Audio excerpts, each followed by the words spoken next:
All right, so I want to do a quick video on plant communication and how that can relate to our businesses. I feel like plant communication is a good model for virtual teams because unlike animals who can move around and make calls and search for mates and search for food and all these other things, plants are stationary.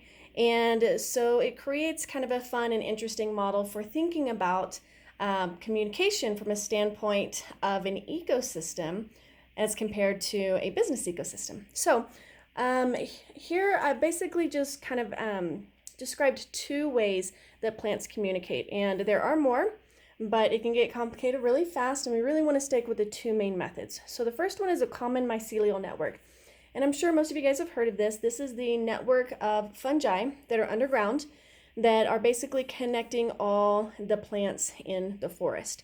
And we traditionally knew that the fungi basically fixed nitrogen and phosphorus, which are two essential nutrients that plants need, and it would trade it to the plant in exchange for sugars, carbon, that kind of thing. So basically they're exchanging it for food. They're giving the trees essential nutrients. And what we have found is that they do a lot more than that. They actually pass messages between plants in a forest, not just of the same species, although those messages pass faster, but within other species as well. All right, the second main type of communication is through the air, and it's through volatile organic compounds.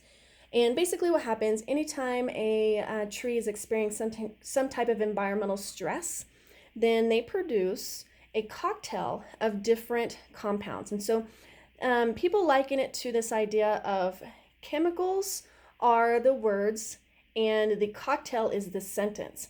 So they have a bunch of different chemicals that they send out in the air that say, hey, I'm being predated on by a pine moth, or hey, I'm experiencing drought, or whatever else. Hey, I have a pathogen, or I'm being affected by some kind of fungus or whatever. They can send out these messages to other trees. The key here is that these messages don't go very far. So really, they're going to be communicated to their closest in proximity, the closest plants in proximity. So this tree over here probably is not going to get the message because the wind's going to disrupt that message by basically blowing the compounds away, right? And so when we think about the business ecosystem and the business workplace, when you're thinking about this common mycelial network down here that's underground, think about anything that's on the web and anything that's in large groups.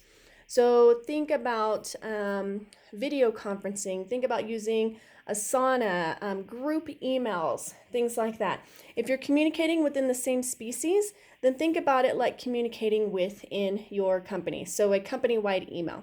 Or if you're communicating to the whole forest, so not only are you communicating to, let's call this a ponderosa pine, but you're communicating to junipers and maybe a Douglas fir and these other things, then that would be like a listserv, right? Like sending out an email on a large listserv. So when you're thinking of these common mycelial networks, really think of the web. That's a good way to think about it.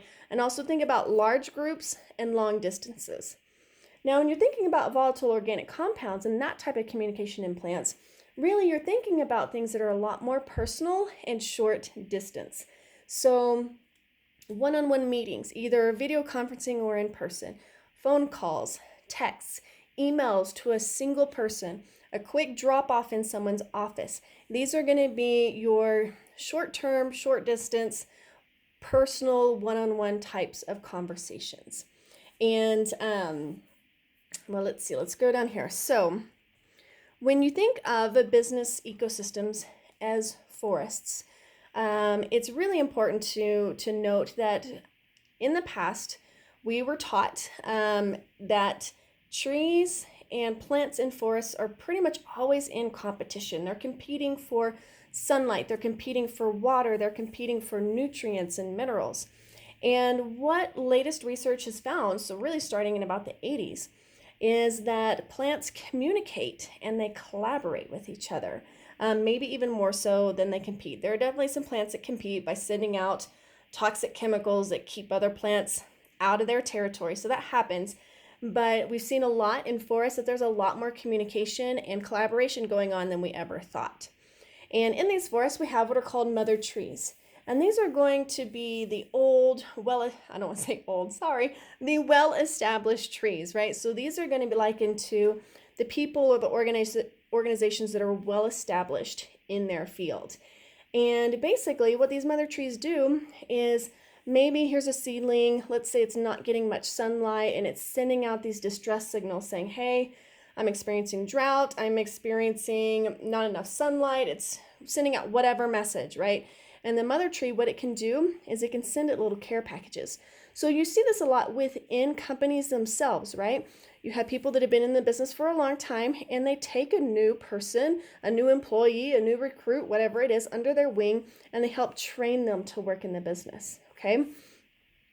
And then finally, when we're thinking about a business ecosystem, I already mentioned this a little bit, but when you're thinking about the forest, think about the same species, for example, ponderosa pine, all being one business. And then when you think about the forest as a whole, full of different businesses, think about, those could be your clients, those could be your partners, those could be your competitors, whatever they are, but we're all existing in this same space, right?